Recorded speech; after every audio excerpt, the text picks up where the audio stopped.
আমরা যারা বিবাহিত মেয়েরা আছি বা ঘরের গৃহিণীরা আছি তাদের সকালে উঠে একটাই টেনশন। সকালে উঠে কি বানাবো, বাচ্চাদেরকে খেতে দেবো, জামাইকে কী খেতে দেবো, এইটা ভাবতে ভাবতেই দিনটা শুরু করতে হয়। আবার সকাল দুপুর রাত সব কিছু মিলেই কী রান্না করব কি করব এই সব ভাবতে ভাবতেই দিন শুরু করতে হয়। তো যাই হোক, হ্যালো এভরিওয়ান, আসসালামু আলাইকুম। চলে আসলাম আরও একটি বড় ভিডিও নিয়ে। আশা করছি যে যেখান থেকে আমার ভিডিওটি দেখছেন সবাই অনেক অনেক ভালো আছেন। আমিও আল্লাহর রহমতে অনেক ভালো আছি। তো আজকে পাবদা মাছ রান্না করব। তো পাবদা মাছটা আমি ভেজে রান্না করব পটল দিয়ে। তাই মাছটাতে লবণ হলুদ মাখিয়ে খুব ভালোভাবে আলতোভাবে ভেজে নিচ্ছি, কারণ পাবদা মাছটা একটু নরম হয়। তাই আমি খুব সাবধানে মাছটা ভেজে চুলার উপরে দিলাম ভাজতে। আর এদিকে জালি কুমড়া নিয়ে এসেছিল আপনার ভাইয়া। তার আবদার ছিল সে জালি কুমড়া ভাজি খাবে, কিন্তু আফসোস ফ্রিজে কোনো চিংড়ি মাছ ছিল না, তাই এমনিতেই ভাজি করে দেব। তাই এখানে সুন্দরভাবে কেটে নিচ্ছি। সকাল সকাল উঠে গিয়েছি, কিন্তু দেখা যায় যে 8টা সাড়ে 8টার দিকেই আমার বাসায় গ্যাস থাকে না। তো আজকেও খুব তাড়াতাড়ি উঠে গেছি। উঠে এদিকে রান্না বান্না বসিয়ে দিতে না দিতেই আমার ছেলে উঠে কান্নাকাটি শুরু করে দিয়েছে, তাকে আবার একটু থামালাম। আর এদিকে আমি জালি কুমড়া কাটতেছিলাম, আমার ছেলে পাশে দাঁড়িয়ে দেখতেছিল, খেলতেছিল, অনেক কথা বলতেছিল। তার সাথে বেশ ভালোই লাগতেছিল রান্নাঘরে কথা বলতে খেলতে। তো যাই হোক, দেখতে দেখতে আমার জালি কুমড়াটাও কাটা শেষ।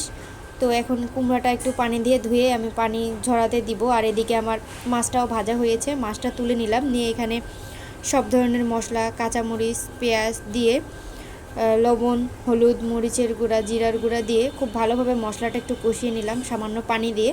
তারপর পটলগুলো আমি লম্বা লম্বা করে কেটে নিয়েছিলাম, সেই পটলটাও দিয়ে দিলাম। দিয়ে মশলার সাথে পটলটা বেশ সময় নিয়ে কষিয়ে নিচ্ছি, যাতে খুব ভালোভাবে কষানো হয়।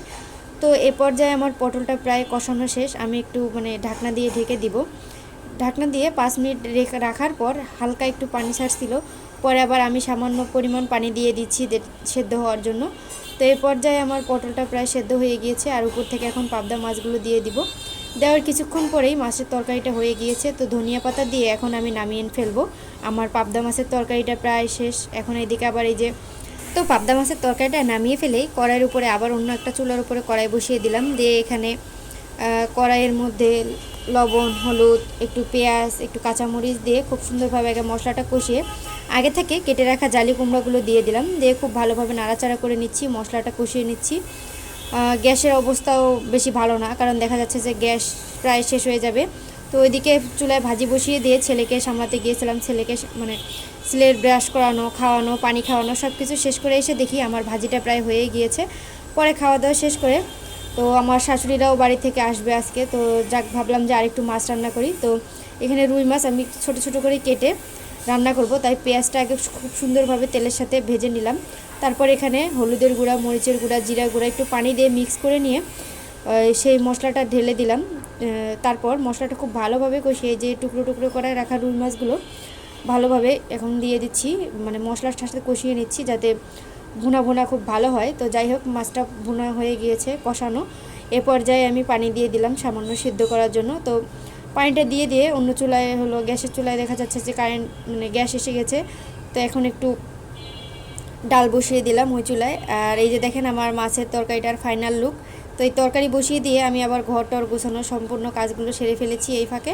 তারপর গোসল টোসল করে ভাবলাম ভালো লাগতেছে না, একটু কাঁচা আম ভর্তা করে খাই। ভর্তা করারও ইচ্ছা করতেছিল না, তাই শিল্পাটা একটু ছেঁচে এখানেই মরিচের গুঁড়া বিট লবণ চিনি লবণ দিয়ে মাখিয়ে আমি খুব আগে থেতলে নিচ্ছি ভালো করে। সব কিছু এখানেই দিয়ে দেবো, মরিচের গুঁড়া টোড়া যা লাগে, এই যে বিট লবণ মরিচের গুঁড়া সব দিয়ে এভাবে আমটা মাখিয়ে খাবেন। দেখবেন গরমের যে রান্না বান্না করার পর যে একটা ক্লান্তি থাকে, আমার কাছে এভাবে খেলে আর কি ভালো লাগে।